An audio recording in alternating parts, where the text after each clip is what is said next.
প্রাক বাজেট আলোচনায় জাতীয় রাজস্ব বোর্ডকে বেশ কিছু প্রস্তাব দিয়েছে দেশের দুই স্টক মার্কেট। ডিএসসির ব্যবস্থাপনা পরিচালক বলছেন, এনবিআর এর সাথে ইতিবাচক আলোচনা হয়েছে। বিশ্লেষকদের পরামর্শ, এসব প্রস্তাবনা বিবেচনায় নিয়ে আগামী বাজেটে কিছু সুবিধা দেওয়া উচিত সরকারের, যা পুঁজিবাজারকে গতিশীল করতে ভূমিকা রাখবে। আনিসুর রহমানের রিপোর্ট। একাদশ জাতীয় নির্বাচনের পর বছরের প্রথম কর্মদিবস থেকেই শেয়ার বাজারের শুরুটা হয় ইতিবাচক ধারায়। এ ধারা অব্যাহত থাকে জানুয়ারি মাস জুড়ে। ওই মাসেই ঢাকা স্টক এক্সচেঞ্জের প্রধান সূচক বাড়ে 435 পয়েন্ট, লেনদেন ছাড়াই 1100 কোটি টাকা। একই ধারা ছিল চট্টগ্রাম স্টক এক্সচেঞ্জেও, কিন্তু হোঁচট খায় ফেব্রুয়ারিতে এসে। মার্চেও অব্যাহত থাকে সেই ধারা। এই 2 মাসে ডিএসসির সূচক কমে 330 পয়েন্ট, আর লেনদেন নেমে আসে 300 কোটির ঘরে।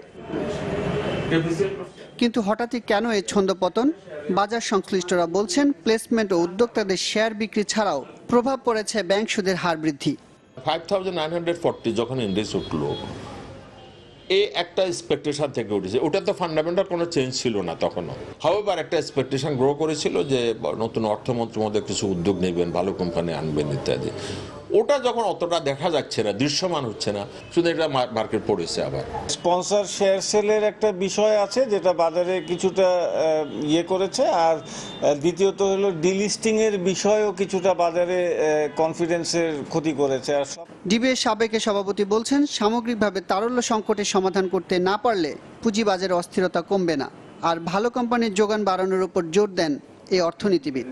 সঞ্চয়পত্র সুদের হার যদি কমে, হয়তো মার্কেট একটু ভালো হতে পারে। এই আর ভালো কোম্পানির শেয়ার যদি আনা হয়, তাহলে ফান্ডামেন্টাল একটা চেঞ্জ আসবে, সামনে ভালো হবে।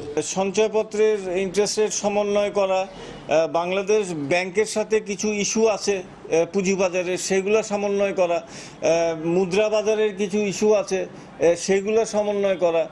ডিএসসির ব্যবস্থাপনা পরিচালকের মতে, শেয়ার বাজারের এই উত্থান পতন অস্বাভাবিক নয়। তার আশা, শিগগির উন্নতি হবে এই অবস্থার। প্রতিদিনের মার্কেটে আমাদের 6-7% ফরেন ইনভেস্টমেন্ট থাকে। সেখানেও একটা সাবধানতা তারা অবলম্বন করেন যে নির্বাচনের আগে একটা অবস্থা ছিল, নির্বাচন পরবর্তী একটা অবস্থা আছে, তা এখানে একটা ডলারের রেটের একটা সম্পর্ক আছে। সামগ্রিকভাবে একটু কমে এসছে, আবার আশা করছি এটা বেড়ে যাবে। আনিসুর রহমান, চ্যানেল 24, ঢাকা।